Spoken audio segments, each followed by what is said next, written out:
গুনার পথে চলবে তাদের জন্য আল্লাহ জাহান্নাম বানায় রাখছে। জাহান্নামটা কেমন ভয়ঙ্কর! আল্লাহ বলেন ওয়াইলুল লিকুল্লি হুমাযাতিন লুমাযা আল্লাযী জামাআ মালান ওয়া আদ্দাদা ইয়াহসাবু আন্না মালাহু আখলাদা কাল্লা লা ইউনবাযান্না ফিল হুতামা ওয়া মা আদরাকা মাল হুতামা নারুল্লাহিল মুকাদা আল্লাতী তাত্তালিউ আলাল আফইদা। ও যুবক আল্লাহর বান্দারা, ও পর্দার আড়ালের আম্মা জানেরা, আল্লাহ তাআলা আপনাদের জন্য এত সুসংবাদ দিয়েছেন। ও পর্দার আড়ালের মা, আপনারা নবীদের মায়ের মতো মা, সাহাবায়ে কেরামদের মায়ের মতো মা। এই যে আজকে মাহফিলের স্টেজে 5টা সন্তানের মাথায় পাগড়ি দেওয়া হলো, এরা কোরআনের হাফেজ হয়ে গেছে, আলহামদুলিল্লাহ বলুন।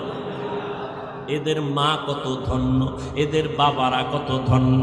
ও মা বোনেরা, মনটা কি চায় না?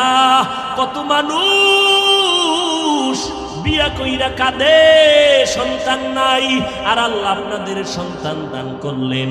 একটু কি পারেন না সন্তানটারে কোরআনওয়ালা ডাক্তার বানাবেন? আপনার সন্তানটারে কোরআন পড়ানেওয়ালা ইঞ্জিনিয়ার বানাবেন? আপনার সন্তানটাকে কোরআন পড়ানেওয়ালা একজন প্রফেসর বানাবেন? ও পর্দার আড়ালের আম্মা জান, আপনার দায়িত্ব বেশি। এই দুনিয়াতে যত ভালো ভালো সন্তান মায়ের কারণেই ভালো হয়েছে। এসপি সাহেবের ব্যবহার ভালো, ওসি সাহেবের ব্যবহার ভালো, চেয়ারম্যানের ব্যবহার ভালো, এর পিছনে কারণ হলো মায়ের আদর্শ ভালো। এরে